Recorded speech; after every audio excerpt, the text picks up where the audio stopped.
আরে যুবক ভাই আমার, আল্লাহ তাআলা বলেন ফাকুলতুস্তাগফিরু রাব্বাকুম। আল্লাহ তাআলা ডাক দিয়ে কয় রে বান্দা ফিরে আয়, ইস্তিগফার কর, নিশ্চয়ই আমি আল্লাহ গফফার। চিল্লায় আল্লাহু আকবার। আমি আমার আলোচনার সামনে টানবো বুঝাইবার জন্য বলতেছি। আল্লাহর পয়গম্বর হযরতে মূসা আলাইহিস সালাতু ওয়াস সালাম জলিল কদর পয়গম্বর, যার উপর আল্লাহ পাক রব্বুল আলামিন তাওরাত কিতাব নাজিল করেছেন, যিনি দুনিয়ায় বৈশা সরাসরি আল্লাহ তাআলার সাথে কথা বলেছেন। শুধু তাই না, দুনিয়ায় বৈশা আল্লাহ তাআলাকে বলেছেন, আল্লাহ আমি তোমাকে দেখতে চাই। কিন্তু আল্লাহ তাআলার নূরের তাজাল্লিতে পুরা তুর পাহাড় জ্বলে পুরো সারখার হয়ে গেছে, কিন্তু পয়গম্বর মূসার কিছু হয় নাই। চিল্লায় বলেন আল্লাহু আকবার। ওই পয়গম্বর, যে পয়গম্বর ডাইরেক্ট আল্লাহ তাআলার সাথে কথা বলতেন, মূসা আলাইহিস সালাতু ওয়াস সালাম বনি ইসরাইলের পয়গম্বর। আপনারা আমার নবীর পরে যেই নবীর সবচেয়ে উম্মত বেশি হবে, মূসা আলাইহিস সালাতু ওয়াস সালামের কাছে বনি ইসরাইলের লোকেরা এসে বলে, ওগো আল্লাহর পয়গম্বর কালিমুল্লাহ, আপনি একটু আল্লাহ তাআলার কাছে দোয়া করেন, আমরা পানির পিপাসায় কাতরাইতেছি, পানি নাই। কেউ পানির পিপাসায় ছটফট করতে করতে মারা যাচ্ছি, পানির অভাব, পানির অভাব।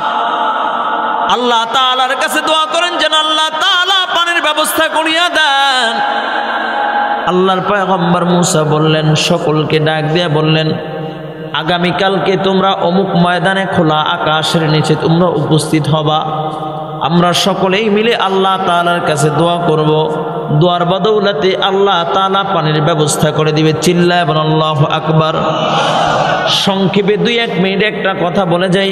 আজকাল এক শ্রেণীর লোক আছে যারা দোয়া করা বেদাত বলে, আছে কি নাই? আজরবান হাদিস শরীফের ভিতরে আছে আদ-দুআউ হুয়াল ইবাদা, দোয়াও ইবাদত। অন্য রাওয়ায়াতে আছে আদ-দুআউ মুখল ইবাদা, দোয়া হইল ইবাদতের মগজ। চিল্লায় বলেন আল্লাহু আকবার। যারাই ফতোয়া দেয় দোয়া লাগে না, নামাজের পরে দোয়া নাই, যৌথ দোয়া নাই, যৌথ মোনাজাত নাই, দেখবেন ওরা জীবনে একবার মোনাজাত করে, ওদের চোখে পানি নাই। ঠিক কিনা জোরে বলেন। আল্লাহর পয়গম্বর মূসা ডাক দিয়ে বলেন, এ আমার সাথীরা, আগামীকালকে অমুক ময়দানে সকলেই উপস্থিত হবা। সকলেই যথাসময়ে খোলা আকাশের নিচে খোলা ময়দানে উপস্থিত হয়ে গেলেন। আল্লাহর পয়গম্বর মূসা দোয়া করবেন। বুখারীর ভিতরে একটা বর্ণনা আছে, সালাতুল ইস্তিসকা, বৃষ্টির জন্য নামাজ। আপনার আমার কলিজার টুকরা নয়নের মণি জনাবে মুহাম্মদ রাসূলুল্লাহ সাল্লাল্লাহু আলাইহি ওয়াসাল্লাম, সাহাবায়ে কেরাম বলে, ইয়া রাসূলুল্লাহ, ইয়া হাবিবাল্লাহ, পানি নাই, পানি নাই, বৃষ্টি নাই, মানুষগুলো পানির পিপাসায় কাতরাইতেছে।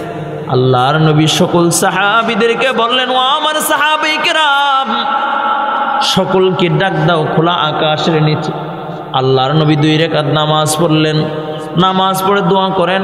সাহাবায়ে কেরাম বর্ণনা করেন, আল্লাহর হাবিব যখন দোয়ার জন্য মুনাজাত উঠাইছে, হাত উঠাইতে উঠাইতে এমন পর্যন্ত উঠাইছে রসুলের নিচের বগলের যে সাদা অংশটা দেখা যাচ্ছিল, বলে হাত উঠাইয়া দোয়া করতেছে, হাত নামাইবার আগে আল্লাহ বৃষ্টি দিয়া সকলকে ভিজায়া দিয়েছে।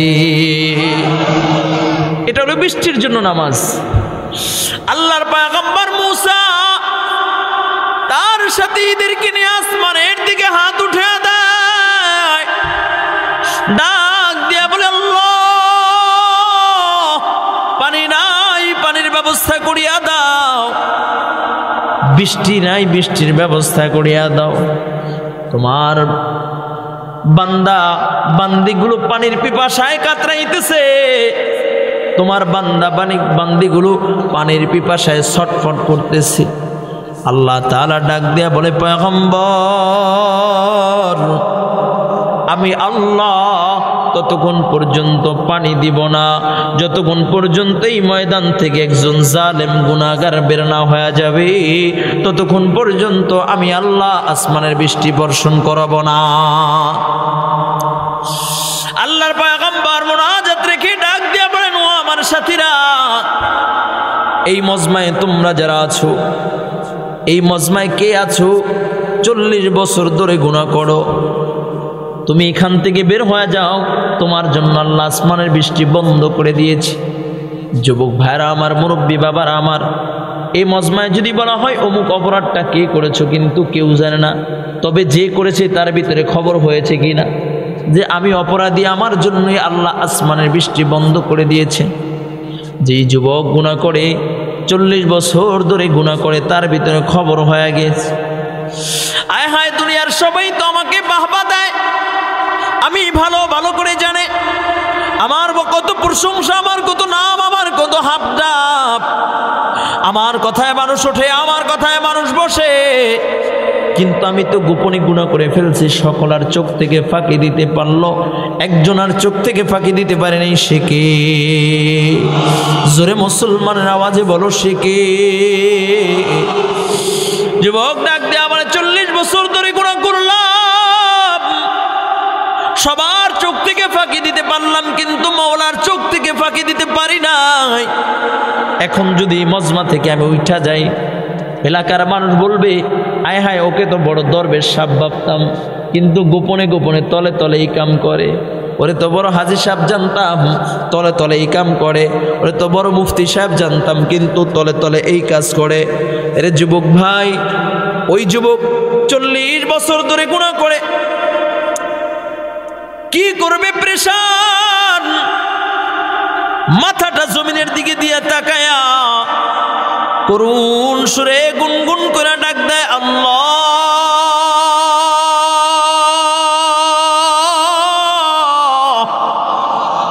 ওগো আরশের মালিক, আমি অপরাধ করেছি, গোপনে গোপনে অপরাধ করেছি, কেউ জানে না, কেউ জানে না। সকলার চোখ থেকে ফাঁকি দিতে পারলো মাওলা, তোমার চোখ থেকে ফাঁকি দিতে পারি নাই। ওগো আল্লাহ, কেউ জানে না, আমার গুনার খবর কারো কাছে নাই, কিন্তু তোমার চোখ থেকে ফাঁকি দিতে পারি নাই। আল্লাহ, আমি যদি এখন উঠে যাই, মানুষ আমাকে সি করবে, মানুষ আমাকে বকাবাজি করবে, আমি পরোয়া করি না। কিন্তু মাওলা, আমি চিন্তা করিয়া দেখলাম, এখান থেকে উঠা আমি কোথায় যাব, কোন জায়গায় যাব? যেদিকে তাকাই সেটাও তো তোমার জমিন। আয় আল্লাহ, এখান থেকে যদি উঠা পাহাড়ের চূড়ায় উঠা যায়, সেটাও তো তোমার জমিন। এখান থেকে যদি মাইলকে মাইল, 1000 মাইল দূরে চলে যাই, সেটাও তো তোমার জমিন। আয় আল্লাহ মালিক, কিন্তু আমি তো জানি তুমি রহমান। আয় আল্লাহ, তুমি তো গফুর রহিম। আল্লাহ, আমার মতো গুনাহগারকে যদি তুমি মাফ করে দাও, তোমার কোনো ক্ষতি হবে না। আবার যদি জাহান্নামের ভিতরে জ্বালায়া দাও মাওলা, তোমার কোনো লসও হবে না, লাভও হবে না। আয় আল্লাহ, তাই তো আমি গোলাম হইয়া মনিবের কাছে করুণ সুরে 2টা ফোঁটা চোখের পানি ছেড়া ডাক দেয়, মালিক, ওগো আল্লাহ, তুমি আমাকে মাফ করিয়া দাও, মাফ করিয়া দাও।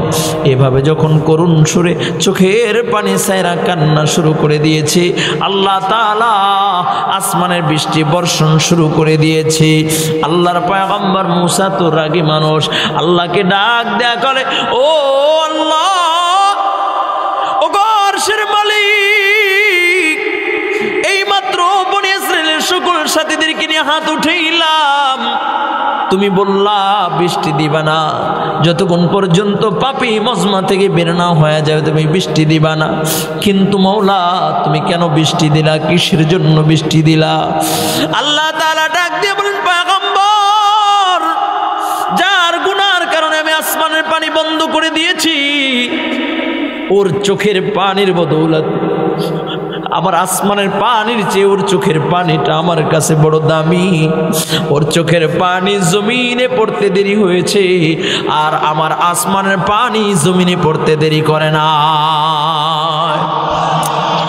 আল্লাহ তাআলা সেই কথাই বলেন, ফাকুল তুস্তাগফিরু রাব্বাকুম, ফাকুল তুস্তাগফিরু রাব্বাকুম ইন্নাহু কানা গফফারা ইউরসিলিস সামা আলাইকুম মিদরারা। বান্দারে, গুনাহ করেছো, হতাশ হইস না, পরেশানি হইস না, ফিরে আয়, গুনাহ থেকে ফিরে আয়, ইস্তেগফার কর, ইস্তেগফার কর। নিশ্চয়ই আমি আল্লাহ গফফার। তুই যখন ইস্তেগফার করবি, তওবা করবি, আমি আল্লাহ গফফারুল উয়ুব নামক চাদর দিয়ে তোকে পেঁচায়া, আমার কুদরতি কোলে উঠায়া তোকে আমার খাঁটি গোলাম বানায়, আমার ওলি বানায় দিব। বলুন সুবহানাল্লাহ। শুধু তাই না রে বান্দা, তুই যদি ইস্তেগফার করস, ইউরসিলিস সামাআ আলাইকুম মিদরারা। বান্দারে, তুই যখন ইস্তেগফার করবি, আমি আল্লাহ আসমান থেকে তোর জন্য বৃষ্টি বর্ষণ করে দিব, পানির ব্যবস্থা করে দিব। বলুন সুবহানাল্লাহ। শুধু তাই না রে, আল্লাহ বলে ওয়ায়ুমদিদুকুম বিআমওয়ালিন ওয়া বানিন। আল্লাহ তাআলা বলেন ওয়ায়ুমদিদুকুম বিআমওয়ালিন ওয়া বানিন। আল্লাহ তাআলা ডাক দিয়ে কয়, বান্দা ইস্তেগফার কর, তওবা কর, আমি আল্লাহ তোর সম্পদের ভিতরে বরকত দিয়ে দিব। সুবহানাল্লাহ। এত আস্তে কেন? জোরে কও সুবহানাল্লাহ। অনেকে বলে, হুজুর সম্পদের ভিতরে বরকত নাই, ব্যবসা বাণিজ্য ভালো যাচ্ছে না, ফসলে বরকত পাচ্ছি না, ফসল নষ্ট হয়ে যাচ্ছে।